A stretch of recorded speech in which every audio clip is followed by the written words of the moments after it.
तो आज हमारे साथ हैं मेरे मामा DS पाटिल जी, जो राजनीतिक, आर्थिक और सामाजिक विषयों से प्रेरित हैं। तो वो हमें इस समस्या से किस तरह से बाहर निकलने का, किस तरह से आगे बढ़ने का और किस तरह से इसका क्या समाधान है, तो इसके बारे में बताएंगे।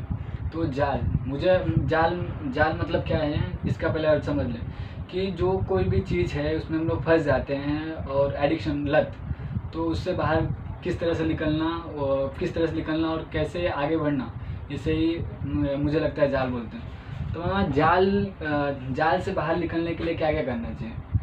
जाल से बाहर निकालने के लिए पहला तो अपन ऐसा करना चाहिए कि अपनी जो हॉबी होती है, तो आप समझते हैं कि हमको ये करना है, वो करना है, इसका सबका नतीजा ऐसा है कि आप कौन सी भी बात करते हो तो उसका नतीजा आखिर में क्या होगा।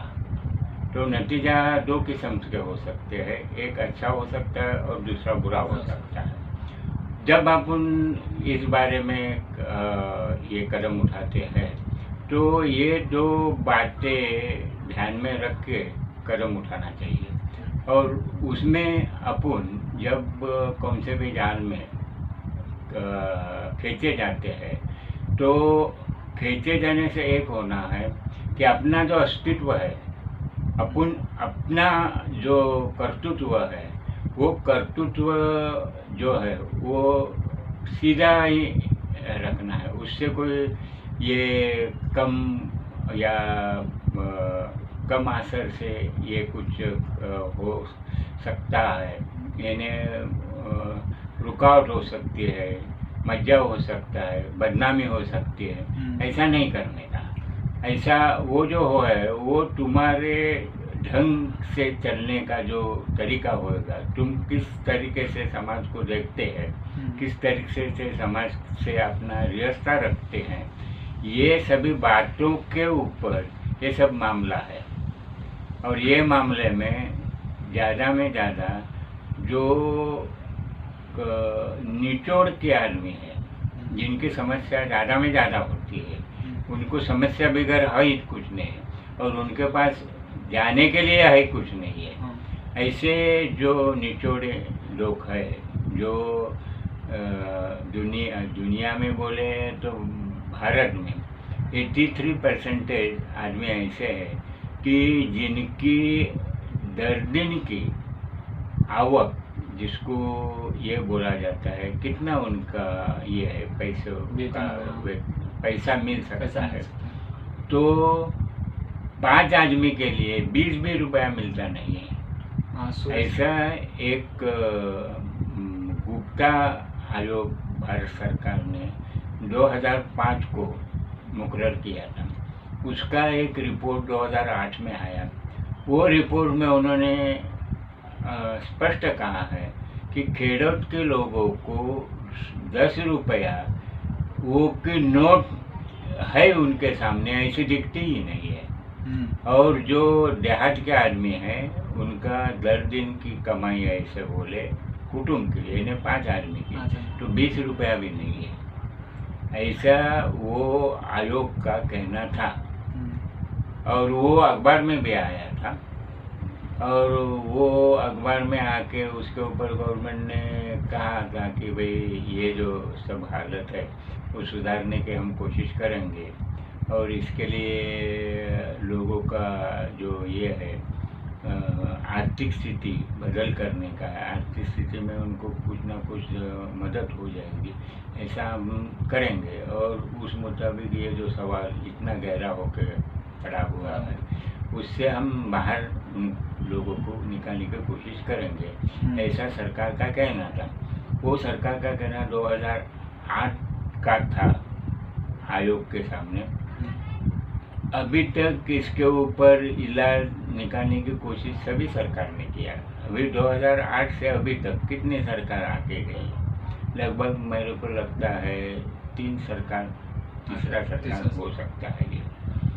तो सभी वो सरकार ने यही कहा कि निचोड़ लोगों की जो हालत बुरी है आर्थिक स्थिति के बारे में, उनके पास जो आर्थिक स्थिति की पैसा नहीं आता है, वो उनकी एक समानता रखने की हम कोशिश करेंगे और उनको हम ऐसी मदद करेंगे जैसे देहात में खेती बाड़ी करने वाले जो होते हैं उनके लिए हमी भाव दिया जाता है।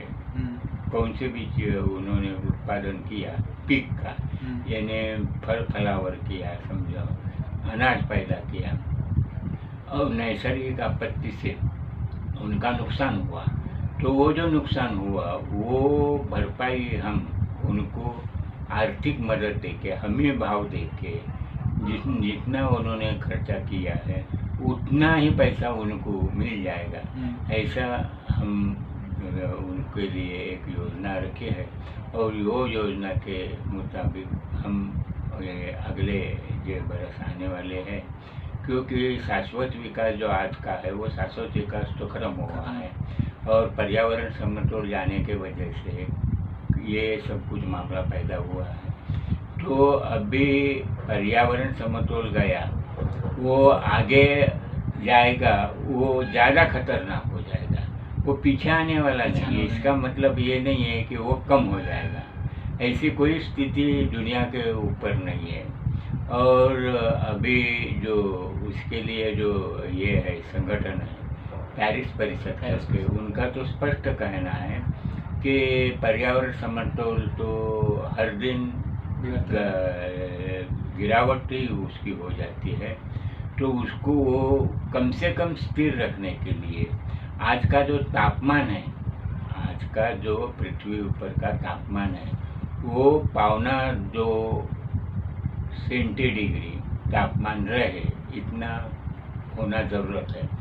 अगर 2.25 सेंटीडिग्री ऊपर गया तो मामला इतना खतरनाक हो जाएगा कि कार्बन डाइऑक्साइड ही बढ़ जाएगा, और कार्बन डाइऑक्साइड जब बढ़ जाएगा तो उसका नतीजा जो है वो बहुत कुछ खराब हो सकता है, कुछ भी हो सकता है। ज़्यादा बरसात गिर सकता है, बरसात गिर सकता है, बरसात नहीं भी गिर सकता है, नुकसान ही नुकसान हो जाएगा। हाँ, तो मामा आपने बोला शाश्वत विकास करके कि सभी का विकास कैसे हो सकता है, तो आज जागतिकीकरण हो गया, मतलब सब कुछ सबके पास सब कुछ है, कैसे क्या करना सबको पता है। लेकिन अभी कैसा कि ऐसे आज की समस्या में क्या हो रही है कि जो पीढ़ियाँ आ रही है, जो मतलब नई पीढ़ियाँ आ रही है, ऐसे बोलते हैं कि भारत के विकास की मतलब भारत के विकास की वो सीढ़ी है, इससे भारत का विकास हो सकता है। नई पीढ़ियों से उनकी मानसिकताएं ख़त्म की जा रही है, मतलब हर एक तरह से हर एक लोग अलग अलग जगह पर फंस जा रहे हैं। अब एक बच्चा है, वो छोटे से बड़ा हुआ उसको मोबाइल दे देते हैं, फिर मोबाइल में गेम खेलने लगा,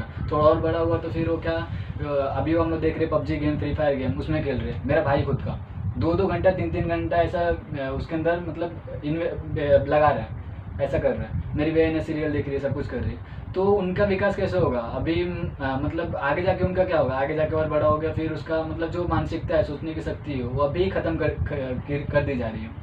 तो उसको किस तरह से मतलब ठीक किया जा सकता है? क्या गवर्नमेंट को करना चाहिए कि हम खुद को मतलब करना चाहिए? गवर्नमेंट को तो नहीं समझता चलेगा, लेकिन जो आज की जो पीढ़ी है, उनके परिवार उसी तरह के हैं कि आपस में लड़ रहे, फिर वो बच्चे लोगों को क्या होगा, किस तरह से उनका एजुकेशन, मतलब शिक्षा भी कुछ नहीं है। अभी हम लोगों ने देखा था, ये मैंने जो बुक पढ़ा था कि भारत हर साल 2.5% अपना जितना भी उनको पैसा रहता है वो शिक्षा में इन्वेस्ट करते हैं, बाकी सब कंट्री 9.5 8.5 ऐसे फॉरेन कंट्री सब पे करती हैं। तो हमारा एजुकेशन सिस्टम कितना ख़राब है, तो ये पीढ़ियों को किस तरह से आगे लेके जा सकता है, और किसानों का भी है, तो सबका विकास किस तरह से हो सकता है, तो वो देखना। अभी जो मैंने बताया कि अभी जो दुनिया के ऊपर की जो स्थिति है वो स्थिति बहुत खराब है। पर्यावरण समतोल जाने से शाश्वत विकास जो बोला जाता था, शाश्वत विकास इसका मतलब क्या था कि ऋतुमान जो है वो ऋतुमान के हिसाब से ये सब कुछ दुनिया के ऊपर का, ये पृथ्वी के ऊपर का चल जाएगा। मगर अभी 15-20 बरस का अभी अपन ये देखें, आलेख देखें, तो ऐसा आलेख दिखाता है कि ये जो ऋतुमान है वो ऋतुमान के हिसाब से नहीं चल रहे हैं, वो कभी भी कुछ भी हो सकता है। अभी ये जो ऋतुमान में ये बदलाव हुआ है, वो बदलाव क्यों हुआ है, किस वजह से हुआ है, ये बदलाव होने के लिए कौन जवाबदार है? तो जवाबदार जो आदमी है, जो अपन खुद को कहते हैं हम आदमी हैं, वो ये पृथ्वी के ऊपर जो आदमी है वही जवाबदार है। क्योंकि समस्या जो बढ़ रही है वो खतरनाक समस्या के साथ ये पर्यावरण समतोल जा रहा है। तो पहला एक है कि पर्यावरण समतोल स्थिर रहे, ये पहला करना चाहिए। इसके लिए सरकार जो है वो सरकार ने अपनी